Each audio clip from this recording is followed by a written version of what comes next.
Hello मेरे प्यारे दोस्तों, कैसे हैं आप सभी। मैं आप सभी का स्वागत करता हूं आपके गुरुजी चैनल एस पी पे। और मैं आज आप लोगों के लिए एक next chapter linear equation in two variables लेके, यानी कि दो चर वाली रैखिक समीकरण के मैं बहुत ही अच्छे तरीके से बताने के लिए आया हूं और आप लोगों को समझाने के लिए। तो ये आज क्लास 9th का वीडियो है और आप लोगों को क्लास 10th में भी दो चर वाले रैखिक समीकरण देखने को मिलेंगे। तो इसमें हम लोग फुल बेसिक समझेंगे। पहले जो दो चर वाले रैखिक समीकरण होते क्या है, एक चर वाले रैखिक समीकरण होते क्या है, इसको कैसे बनाया जाता है, नहीं बनाया जाता है, इस सभी के बारे में हम लोग मतलब इस पर डिस्कस करेंगे और समझेंगे। और बहुत ही दुखद समस्या के साथ मुझे कहना पड़ रहा है कि आप लोगों ने इससे पहले के पार्ट में हमें टोपी लगाए हुए नहीं देखे होंगे। आज मैं टोपी लगाया हूँ, आप देख सकते हैं। ये टोपी बहुत ही मजबूरी का कारण है, क्योंकि इसमें मेरा ऊपर का जो जितना भी बाल था वो कट गया है। मेरे परदादा के ही कुछ भाई थे, उसके ही कुछ भाई, इस प्रकार से आप समझ सकते हैं मेरे दादाजी ही होंगे, जिसका नाम था, अगर हम बात करें नाम पे तो आप लोगों को भी हंसी लगेगा। जैसे कि अगर नाम बता दे आप लोग को तो उसे गांव में हम लोग चॉकलेट बाबा के नाम से प्रसिद्ध था वो। तो वो आज हमारे डेट कर, आज नहीं मतलब 10 दिन पहले ही डेट कर गए थे। तो उसी का नकबाल हुआ, तो जिसके वजह से हमें बाल कटवाना पड़ रहा था। तो इसीलिए मैं बाल दिखा नहीं सकता हूँ, अपनी बेइज्जती तो अपनी करवा ही नहीं सकता हूँ। लेकिन अगर आप लोग को कटा हुआ बाल देखना है तो एसपी ब्लॉग चैनल पे अपलोड है, उसे देख सकते हैं। फिलहाल इसमें हम लोग ये समझने वाले हैं, क्योंकि यहाँ पे नो मस्ती और नो ही कोई दूसरा चीज़, ओनली ऑन केवल और केवल पढ़ाई चलेगा इस चैनल पे, ठीक है। अब यहाँ पे समझते हैं। जो सबसे पहले हम क्या समझने वाले, linear equation in two variables, यानी कि दो चर वाले रैखिक समीकरण के बारे में। उससे पहले हम लोग यहाँ पे एक चर वाले रैखिक समीकरण को समझेंगे, यानी कि linear equation in one variable. अब यहाँ पे समझिए एक चर वाले रैखिक समीकरण होते क्या है। जैसे कि यहाँ पे देखिए 3x - 4 = 0, ये एक चर वाले, एक चर यानी कि आप लोग को तो चर और अचर पता ही होगा। चर क्या हो गया, ए से लेके जेड तक की जितनी भी संख्याएं हैं, लेटर्स होते हैं, वो सारे क्या हो जाते हैं, हमारे चर हो जाते हैं। अब बाद में कि नंबर्स जितने भी होते हैं 1 से लेके अब अनंत तक नंबर्स है, वो सारे हमारे अचर होते हैं। तो यहाँ पे इसमें अगर हम बात करें, इसमें कितने चर का प्रयोग किया गया है, तो केवल और केवल x का ही प्रयोग किया गया। तो ये एक चर में रैखिक समीकरण है, एक चर वाले रैखिक यानी कि जिसका घात एक हो। द्विघातीय मतलब जिसका घात दुई हो। तो ये रैखिक का समझ में आ गया ना, एक चर वाले, एक चर यानी कि एक चर वाले रैखिक यानी कि एक घात वाले समीकरण। अब इसका डिफिनेशन क्या होता है ये समझ लीजिए। यदि a और b दो दी गई संख्याएं हो, ए और बी क्या है, तो दो संख्या यानी कि इसके नंबर्स होंगे, ये नंबर्स होंगे। ए का मान चाहे 1 हो या 2 हो या 3 हो, इसी प्रकार से बी का भी कुछ ना कुछ मान होगा, नंबर से संख्या है हो। तो ए नॉट इक्वल टू 0, हाँ, और ए का मान 0 नहीं होना चाहिए। ये ए एक्स प्लस बी यानी ए एक्स प्लस बी के फॉर्म में होता है। एक चर वाले रैखिक समीकरण का अगर हम फॉर रूप का बात करें तो वो ए एक्स प्लस बी या माइनस बी, आप लोग यहाँ पे प्लस बी भी कह सकते हैं, माइनस बी प्लस बी बोलिएगा, ए एक्स प्लस बी के फॉर्म में होता है, माइनस बी के फॉर्म में नहीं होता है। क्योंकि अगर ये आप प्लस बी उस साइड लेके जाएंगे तो ए एक्स बराबर बी भी हो सकता है, इसमें कहीं से कोई दिक्कत ना हो। लेकिन अगर यहाँ पे बराबर में 0 ना हो, ए एक्स प्लस बी दे दे तो वो बहुपद हो जाता है मेरा। लेकिन अगर बराबर में 0 करके दे दे तो वो समीकरण हो जाता है। यहाँ पे देख सकते हैं ए एक्स प्लस बी बराबर 0 के रूप का समीकरण चर x में रैखिक समीकरण कहलाता है। तो कौन से चर में, अगर यहाँ पे y हो तो y चर में रैखिक समीकरण कहा जाएगा, z हो तो z चर में, m हो तो m चर में रैखिक समीकरण कहा जाएगा। अंदर आ जाइए। तो यहाँ से इस प्रकार से आप लोग इसके सारे एग्जाम्पल समझ सकते हैं। ये इसके एग्जाम्पल्स नहीं होंगे, क्योंकि ये एक सेकेंड में आप लोग को बता देता हूँ। रैखिक समीकरण, हाँ, इसका अगर हम बात करें तो ये एक चर में रैखिक समीकरण नहीं है। x² दे दे प्लस 5 या इस प्रकार से जो अभी हम लिखे थे, यहाँ पे आपको दिखा देते हैं। x³ प्लस 6x² प्लस 5 बराबर 0 चर x में रैखिक समीकरण नहीं है। क्या हुआ, x² प्लस 1 ये रैखिक समीकरण है। क्यों नहीं है, क्योंकि सर इसके बराबर में भी तो है, बराबर में भी हो सकता है, लेकिन इसके अगर हम बात करें इसमें तो इसमें पावर कितना है, 2 है ना, इसीलिए ये रैखिक नहीं होगा। इसलिए ये दोनों समीकरण रैखिक समीकरण नहीं है। इसलिए मैं आप लोग को कौन हो है या कौन नहीं है वो भी बता दिया हूँ। तो आशा करता हूँ रैखिक समीकरण समझ में आ गए होंगे एक चर वाले में। अब यहाँ पे देखिए, एक चर में रैखिक समीकरण का केवल एक ही हल होता है, यानी कि आप लोग इसे अद्वितीय हल भी कह सकते हैं। केवल एक ही हल को हम लोग अद्वितीय मतलब दूसरा हल नहीं हो, उसी को हम लोग अद्वितीय हल कहते हैं। आप समझिए तुल्य समीकरण क्या होता है, आइडेंटिकल और इक्विवेलेंट इक्वेशन। दो रैखिक समीकरण तब होगा, यानी कि दो रैखिक समीकरण तुल्य तब होगा। यहाँ पे देखिए तुल्य छूट गया है, रैखिक समीकरण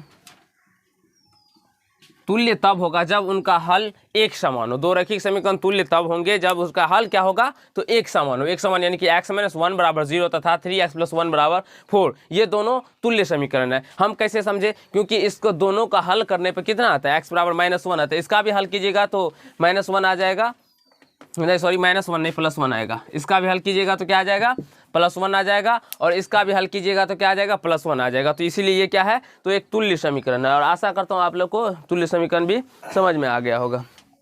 आप समझिए दो चर वाली रैखिक समीकरण, जिसके बारे में हम लोग समझना चाहते थे और अच्छी तरीके से जानना चाहते हैं, और ये क्लास 10th में भी पढ़ेंगे, जिसमें कि हम लोग a1/a2 बराबर नॉट इक्वल टू b1/b2 या a1/a2 बराबर b1/b2 not equal to c1/c2, a1/a2 बराबर b1/b2 बराबर c1/c2, इस सभी के बारे में हम लोग नेक्स्ट क्लास में, जब क्लास 10th में जाएंगे तब पढ़ेंगे। फिलहाल अभी इतना समझेंगे, जो आपके क्लास 9th में है उतना ही समझेंगे। ज़्यादा समझना आपके लिए क्या कहते हैं, गो हो जाता है उस प्रकार से, तो वो नहीं समझना है। बस उतना ही समझिए जो आपके सिलेबस में है, और उतना ही सीखने का प्रयास कीजिए। अगर इतना सीख जाते हैं तो आप लोगों को क्लास 10th में भी ज़्यादा सीखने का जरूरी नहीं पड़ेगा, यानी कि ज़्यादा कठिनाइयों का सामना नहीं करना पड़ेगा। आप लोग चुटकी बजाते ही सीख जाएंगे। फिलहाल यहाँ पे समझिए दो चर वाली रैखिक समीकरण, लीनियर इक्वेशन इन 2 वेरिएबल्स। अब देखिए, अगर दो चर का बात करें, दो चर में क्या हो जाएगा, इसमें दो चर हो, चाहे ए बी हो सकता है या एम एन हो या ए बी हो, कुछ भी हो, लेकिन दो चर होना चाहिए। देखिए यहाँ पे एक्स एक चर हो गया, एक चर वाई हो गया, और इसके जो कोफिशिएंट होंगे, कोफिशिएंट यानी कि गुणांक, जैसे कि यहाँ पे 3 है, यहाँ पे y है, तो ये कभी क्या, इसका क्या हो सकता है, तो ये 0 नहीं हो सकता। और अगर हम दो चर वाली रैखिक समीकरण का सामान्य रूप का बात करें, तो दो चर वाली रैखिक समीकरण का सामान्य रूप होता है ax + by + c = 0, ax + by + c = 0। इसमें हमारा a टर्म 0 नहीं होना चाहिए और b टर्म 0 नहीं होना चाहिए। और c क्या होता है, तो कांस्टेंट होता है, इसका मान कुछ भी हो सकता है, लेकिन a और b का मान 0 नहीं होना चाहिए। 0 छोड़ के कुछ भी हो सकता है। समझ में आ रहा है ना आप लोगों को। अब यहाँ पे देखिए, अब इसका डेफिनेशन हम लोग समझ लेते हैं। यदि a, b और c वास्तविक संख्या हो, वास्तविक का कहने का मतलब रियल में कुछ भी, पृथ्वी की सारी संख्याएं वास्तविक संख्या कहलाती है, तो पृथ्वी पर का जितनी भी संख्या वास्तविक संख्या कहलाती है, तो कुछ भी हो सकता है। तो ए बी सी वास्तविक संख्या हो तो ax + by + c = 0, यानी ax + by + c बराबर 0, जहां a नॉट इक्वल टू 0, यानी a 0 नहीं होना चाहिए, यानी a 0 के बराबर नहीं हो, b not equal to 0, b 0 के बराबर नहीं हो, के रूप का समीकरण चर x तथा y में, चर x तथा y में दो चर वाले रैखिक समीकरण कहलाते हैं। अब यहाँ पे अगर x y छोड़ के mn दे दे, तो mn में दो चर वाले रैखिक समीकरण कहलाएंगे। यहाँ पे ये तो बी तो दिया ही है, ए बी क्या है, तो वास्तविक संख्या ऊपर में कहा गया है। ये मत समझिएगा जो ए बी, तो सर इसमें ये भी तो चर है, तो ए इसका क्या क्यों नहीं नाम लिया, क्योंकि यहाँ पे हम लोग साफ साफ कह चुके हैं जो ए और बी, ए बी सी क्या है, मेरा वास्तविक संख्या है। तो यहाँ पे अगर हम एम एन लेंगे तो एम एन हो जाएगा, ठीक है।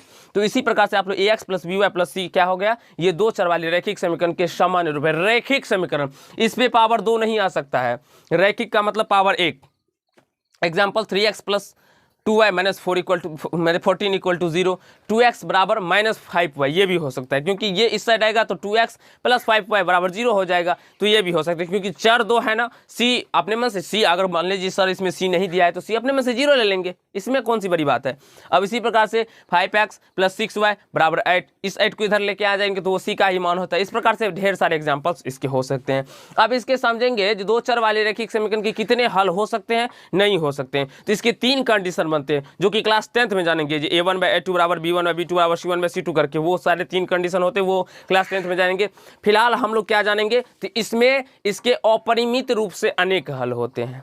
अपरिमित रूप से यानी कि इसके अनेक हल होते हैं, इसके कोई हल की बात नहीं कर सकते। अगर इसमें अगर इसका मान ज्ञात करें तो इसके अनेक हल हो सकते हैं। कुछ x का मान भी 1 हो सकता है, y का मान भी, यानी कि आप इस प्रकार से आप कह सकते हैं। जैसे कि अगर हम बात करें एग्जाम्पल के रूप में x + y = 3, अगर x + y = हम 3 ले ले तो इसके अनेक हल कैसे हो सकते हैं वो समझिए। जैसे कि अगर x का मान हम 1 ले लिए और y का मान 2 ले लिए, तो जब जोड़ेंगे तो 3 आ जाएगा ना।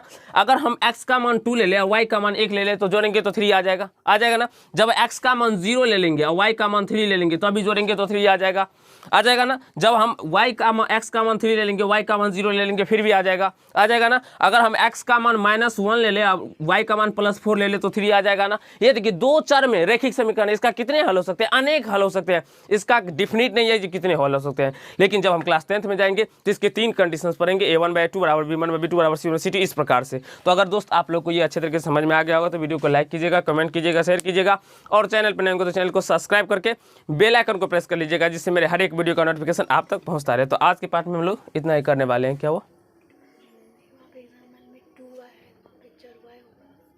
अच्छा कोई बात नहीं, 2y + 5 है तो ये y चर में बहुपद है, तो आप लोग कर लीजिएगा। ये थोड़ा बहुत मिस्टेक है तो इसमें कहीं से कोई दिक्कत नहीं, क्योंकि मिस्टेक सबसे होती है, गलती सबसे होती है। तो धन्यवाद दोस्त, आज के पार्ट में इतना ही करेंगे और चैनल पर नए हो तो चैनल को सब्सक्राइब करके बेल आइकन को प्रेस करना ना भूलिएगा। तो अगर आप लोग को अच्छा लगा होगा तो एक गुरुजी के लिए तो ज़रूर ही लाइक कर दीजिएगा और टॉपिक के पीछे का कारण तो मैं आप लोगों को बता ही चुका हूँ। धन्यवाद।